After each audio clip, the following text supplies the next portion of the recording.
It is essential to life. We say that, but until you do without it, you really don't appreciate how essential water is. Water is one of several things that without it, we don't live, we don't grow, we don't progress. We need water to live. Water really is what life is all about in the western United States, particularly here in Utah.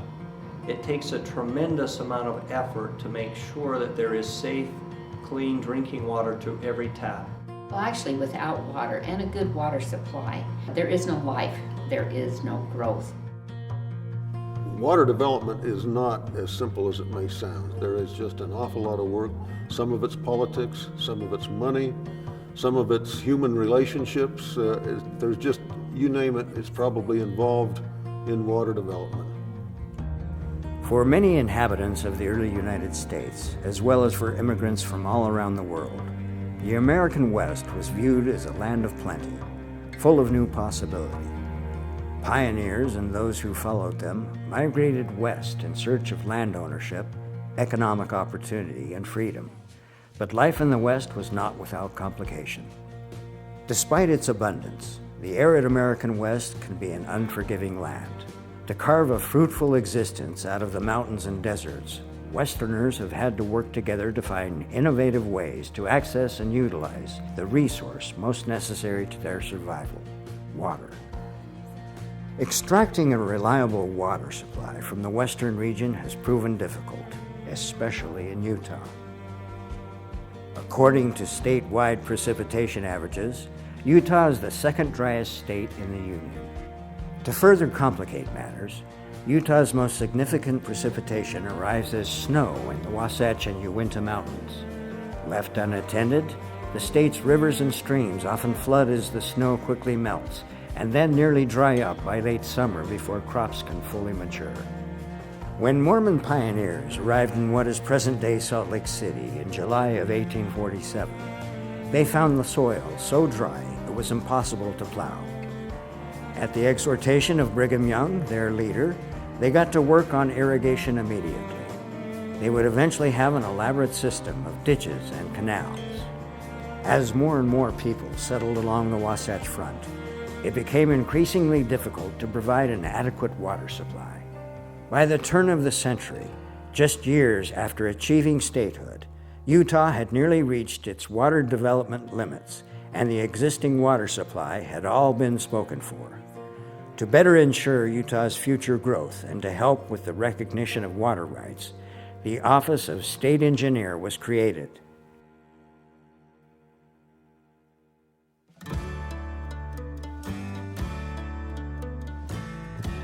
The water supply dilemma was not unique to Utah.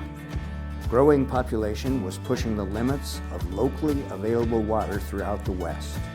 The problem was not lack of water, it was lack of water development. If Utah and other states in the arid region were to be reclaimed and become a viable area for U.S. expansion, new irrigation systems had to be created. Such systems would not come to fruition without federal assistance. In 1902, with a heavy push from Theodore Roosevelt, Congress created the Reclamation Service, the precursor to the Bureau of Reclamation. The new service provided an effective way for state water agencies to work together with the federal government to build and operate large water projects. The projects would be funded by the sale of public lands, with construction costs being repaid by water users. As Utah was in the midst of a severe multi-year drought, state officials wasted no time petitioning for projects. Abraham Fairbanks Doremus, Utah's state engineer, proposed a series of projects to store water and divert it to areas in need. His plans were nothing short of visionary. They outlined virtually every reclamation project that has since been built in Utah. They also laid the groundwork for what would later become the Central Utah Project, one of the most ambitious water systems the West has ever seen. Unfortunately, his grand vision exceeded the capabilities of engineering and technology available at the time. So its earliest implementation was a simplified version called the Strawberry Valley Project. The Strawberry Valley Project was one of the earliest reclamation projects to develop hydroelectric power. It was also the first large-scale trans-mountain diversion project. The Strawberry Dam, reservoir, and tunnel were built along with other features to divert water from the Colorado River Basin to central Utah. Construction began in 1906 and was completely finished in 1922. The completion of the project was cause for celebration, but it also raised questions about which states had rightful claim to the Colorado River. In 1922, after years of negotiation, the Colorado River Compact was signed. This agreement equitably divided the river among 7 states in the upper and lower Colorado River basins.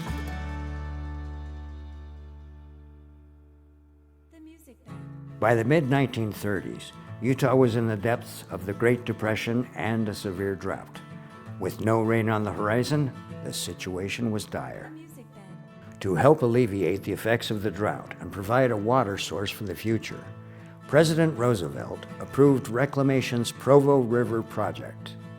It would provide much-needed irrigation and domestic water to parts of Salt Lake and Utah County. Construction began in 1938 with the building of the Deer Creek Dam and Salt Lake Aqueduct. Sadly, the project's shortcomings were clear even before it was completed. World War II brought industrial and military installations to Utah.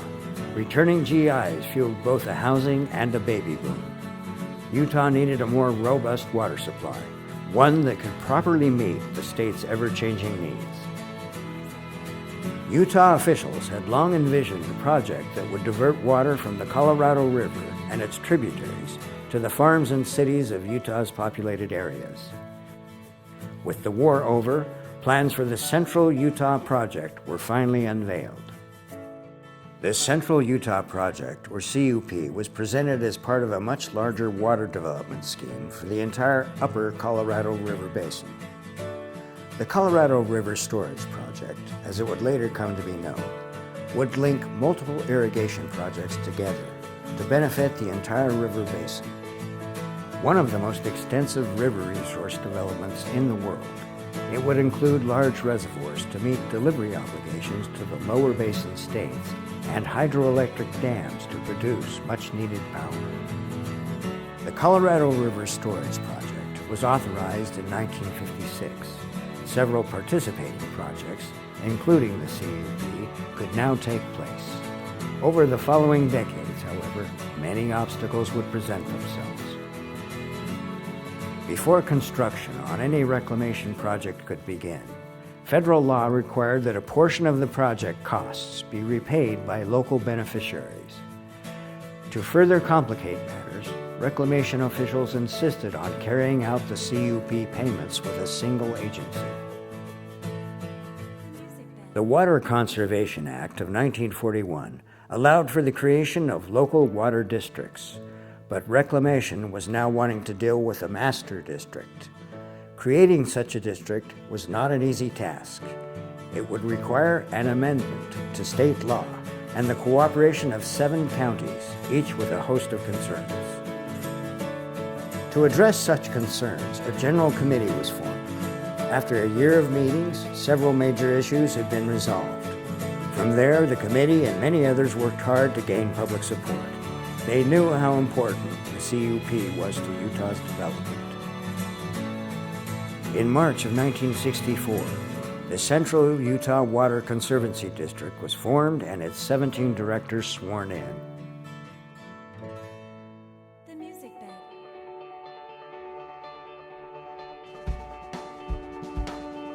The Central Utah Water Conservancy District, or the district, is the sponsoring agency of the Bonneville unit of the CUP, designed not only to manage repayment, but also charged with overseeing the successful operation of the project.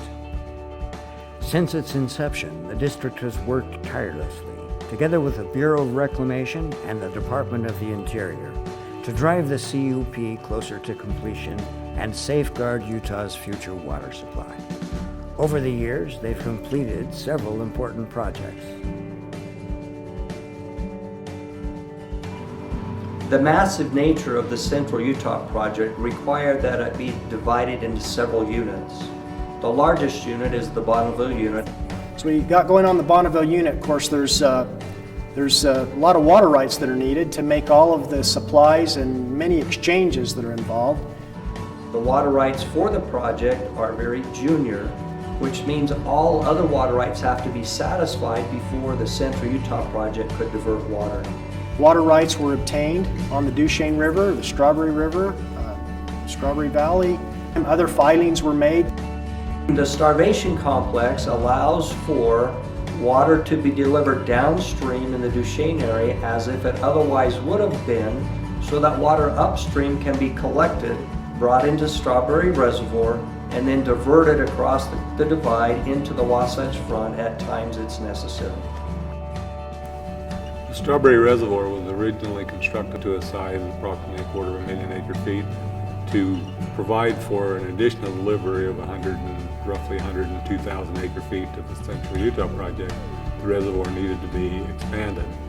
So they went downstream, and Bureau of Reclamation designed a new dam, Soldier Creek Dam, downstream of the old Strawberry Reservoir that resulted in a reservoir storage of in excess of 1 million acre-feet. The water comes from the Strawberry Valley area like it always has, but it also comes from this what we call the Strawberry Collection System. The Strawberry Collection System is a series of dams and pipelines and tunnels that start at Upper Stillwater Dam and begins delivering water from there at about a 6.5-foot diameter pipe down 36 miles. It collects water all along the way, and by the time that enters Strawberry Reservoir, which is part of the collection system, we can bring about 600 CFS when it's available into Strawberry Reservoir. We do that so that we can obviously send water down into Utah County, into Utah Lake, so we can exchange that. We replace what we store on the Provo so we can get it up to Jordanelle, so we can supply water from Jordanelle for about 1 million people. The Jordan Aqueduct was constructed to deliver water supply from the Provo River area into Salt Lake Valley. Some of it ends up at the Bluffdale treatment plant that is operated by the Jordan Valley Water Conservancy District County, but it delivers the water supply, the Central Utah water supply, to Salt Lake County. Early on in the Central Utah project, the district requested the federal government to consider building purification plants to treat water for culinary uses. As a district early on in the late 1960s, it discussed how that need would be met. The purpose of the Jordan Valley Water Treatment Plant was to take water diverted from the Provo River and treat it so it could be consumed by the residents of Salt Lake Valley. The Utah Valley Water Treatment Plant was built to take water that was diverted from the Provo River and distribute it to the communities that were relying upon a good, safe culinary water supply for their future. With help from the district, construction on the CUP moved forward at a more rapid pace than ever before. However, environmental concerns and even presidential proposals threatened to slow and halt progress. In 1969, Congress passed the National Environmental Policy Act. Under this act, every new element of the CUP would have to be evaluated for its effect on the environment before it could be approved for construction. Compliance to these studies added years to the CUP's completion, as well as millions to its cost. The catastrophic collapse of the Teton Dam in 1976 prompted worries about the safety of water projects and led to additional federal regulations regarding dam construction and inspection. In the wake of the Teton tragedy, a political disaster of graver consequence to the CUP arrived. Hoping to slash the federal budget, newly elected President Jimmy Carter created a list of reclamation projects he felt caused excessive environmental damage or had poor cost-benefit ratios. Projects on his hit list, as many came to call it, would lose funding. Carter placed the CUP near the top. As the announcement came during the worst drought since the Dust Bowl, Westerners were incensed. In Utah, a group of leaders, including Governor Scott Matheson, Senator Jake Garn, and the district, joined forces to save the CUP. Through the united efforts of water planners and political leaders, along with the additional economic and scientific studies, Congress gave the CUP a stay of execution. The struggle wasn't over, but there was a little more time to fight on. By the end of the 1970s, political and legal hurdles had prevented Utah from producing an adequate water supply. The Great Drought had led to water rations. With continued growth on the horizon, the CUP's completion was more important than ever. Without it, Utah may not survive another dry spell. For the CUP to move forward, a new payment contract was needed. The district had negotiated a repayment contract with the Bureau of Reclamation in 1965, but inflation and increasing costs made it evident that a supplemental repayment contract was necessary. After the new contract was drafted, the district met with many groups throughout Utah to address concerns and make the case for the project. Despite apparent opposition, Utahns voiced their support for the new contract with a 73% approval vote. Still, for the CUP to trudge forward, Congress would have to reauthorize the project and agree to heavily increase its total cost. It quickly became apparent that this fight would become the greatest hurdle the CUP had faced to date. Both Democrats, the House and Senate chairmen, readily made it apparent that unless the CUP reauthorization bill properly addressed their environmental and economic concerns, they wouldn't let it move beyond their subcommittees. As Utah's only Democrat in Congress, Wayne Owens began the daunting task of drafting the new legislation.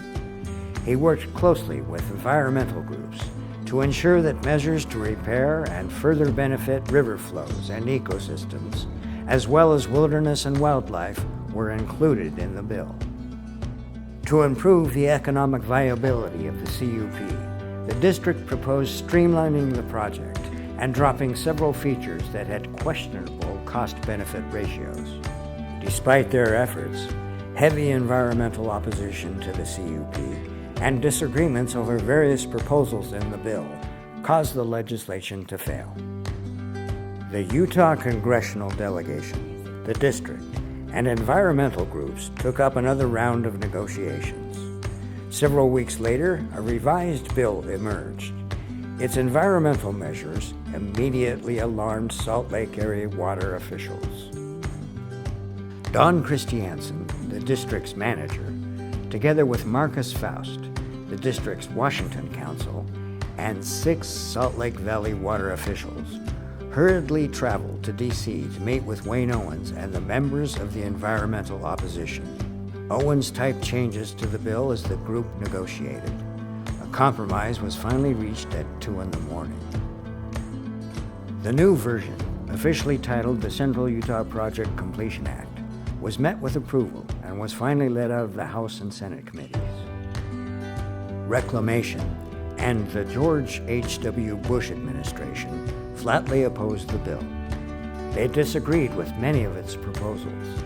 Still, Senator Jake Garn was able to push it on the floor. The Completion Act would become an omnibus bill, one that attracted funding for 22 other projects and provisions that would eventually lead to reclamation policy reform. By late 1992, with the end of another session of Congress fast approaching, Senator Garn joined Utah's congressional delegation to finally push the bill forward. In October of 1992, the Completion Act finally passed. President Bush signed the act a month later and officially ended the 5-year struggle to reauthorize the CUP. The Central Utah Project Completion Act changed the water game in Utah. Under it, the responsibility of planning and constructing the remaining parts of the CUP was given to the district. This was the first time in history that Congress charged a local entity with completing a major federal water project. The legislation increased local responsibility for CUP funding. moving a key battleground from Washington, D.C. to the district's backyard. And finally, it confirmed the district's role as an important steward in the conservation of Utah's water resources.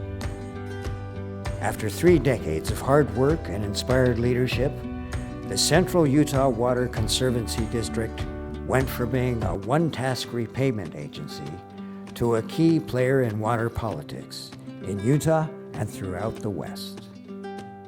With the district in the CUP's driver's seat, there was only one thing to do: continue making a century-old vision a 21st century reality.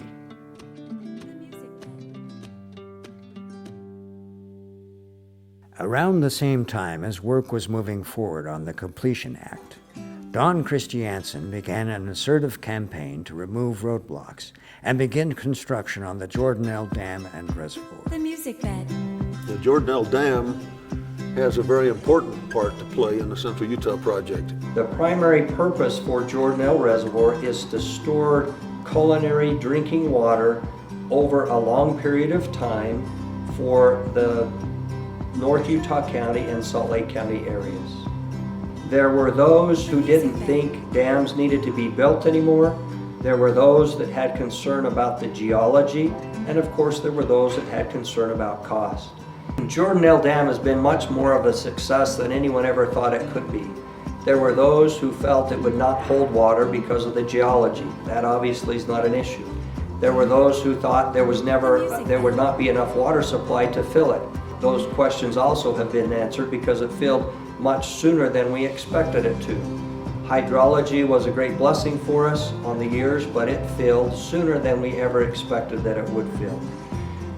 That water that's stored in Jordanelle Reservoir is very, very critical because that water is what has provided over the last series of drought cycles an opportunity for water to be developed, full supply of water to be delivered on schedule and on time over these very critical drought years. So the dam is sound, it's safe, it is secure, and it has a great water supply, without which, in recent memory, recent history, we would have had water rationing in Salt Lake Valley. The Diamond Fork system allows for a safe, both physically and environmentally, a safe way to bring water, large volumes of water from Strawberry Reservoir into the Wasatch Front. Because the district was in charge of completion of the Central Utah project, challenges that came, particularly on Diamond Fork, could be handled very quickly and very nimbly in a way that allowed us to finish the project on schedule to deliver water when it was necessary. Part of the evolution of the project was to build a pipeline that comes from the mouth of Spanish Fork Canyon over to the mouth of Provo Canyon, and actually will, when we complete the contract we have now, allow us to connect directly to the Provo River Aqueduct and deliver water directly into Salt Lake County. The Central Water Project, which is completely owned, operated, and funded by the Central Utah Water District, no federal money, purchased water from the Geneva bankruptcy in the Orem area. When Geneva Steel Plant went down, they had a fair amount of water rights. And I could see that those water rights could be very beneficially used other than at the steel plant now that it was gone. We took the rights that we had purchased from Geneva Steel, which were groundwater rights primarily, and we're combining them with other rights that are in the Provo River surface water that will be treated at the Utah Valley Water Treatment Plant and then combined with groundwater. And therefore we have the opportunity to use both groundwater and treated surface water to meet the needs of our customers. The Central Water Project allows for that Geneva water and other waters from the district to be collected, stored as necessary, and delivered in a pattern that will meet the needs of growth for a number of years in North Utah and southern Salt Lake counties. When we built and designed the Jordanelle Dam, we knew that there was a potential for hydro development there. That's crucial to the district because it takes advantage of a resource, water and pressure, that provides for much of the Heber Valley's power needs. So far, our generation has been greater than what we anticipated. We are a green energy producer there. We do not operate that to peak power with or change the flows in the river because of power needs or fluctuating prices. We simply generate water that is otherwise being released for our customers. Instead of losing all that power and energy, there's no emissions from that power plant. It's green, and it's been a great project for us. It's good, clean, renewable power, and it's just second to none. For 50 years, the Central Utah Water Conservancy District has remained steadfast in the race to provide water for the growing population in Utah's arid desert environment, and their efforts are ongoing. The Central Utah Project is critical for Utah. As I said before, we are supplying water to supplement the needs of over 1 million people. If the Central Utah Project was not here, the district was not here to sponsor that, and we had the support of all the counties and the municipalities and the people that support us, Utah would be a very different place. Had the Central Utah Water Conservancy District and the Central Utah Project not been built, the lifestyle, if the population were the same, would be significantly different.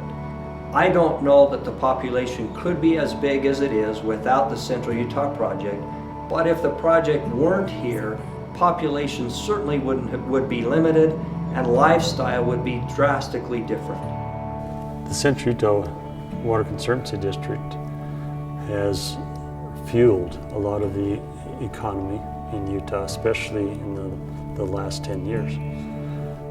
Not only on just construction projects, but it also has brought a water supply that sustains the livelihood of communities. I know no one likes to hear it, but without the Central Utah Project, we would probably have water rationing, we would probably have restrictions on new building permits, we would have restrictions on green lawns. Were it not for the Central Utah Project, Utah would have had, over these recent drought cycles, there would probably be no outside watering in Salt Lake County. You would not have any large businesses relocating to Utah because there would not be an adequate water supply. Without the things that the district has done, without the water supply, we would be looking at a vastly different Salt Lake County and Utah County. Many of us may not even be living here. There wouldn't be the water supply. There wouldn't be the development of the housings. And look at the Point of the Mountain area, the development of the industry, mostly a high-tech industry that's happening there around the Point of the Mountain now. All of that's depending upon having people available. When you got to have people available, they got to have a place to live. They've got to have a water supply and the other services that go with it. Without that water supply, they're not going to be. Utah wouldn't be one of the leading states in the nation as far as unemployment being low, with job growth being high, with economic development being probably the model that most states in the nation would like to emulate right now. So we are very, very fortunate that we have been successful with the Central Utah Project. We're fortunate to have the lifestyle that has been available to us and our children. We have approaching 100 employees here at the district, and they are the most wonderful, dedicated, hardworking, honest, and creative people that you could find anywhere. They have done an outstanding job, and they're the ones who have really produced and done the job. I'm grateful to whatever powers have put me here. On top of continually improving their ability to deliver water, the district staff has created a series of conservation initiatives to educate consumers and reduce demand. They understand that Utah will only blossom if the people of the state take part in this ever so important cause. As the Central Utah Project culminates a 100-year-old dream, the district looks forward to its role as a steward and protector of Utah's water for today and tomorrow.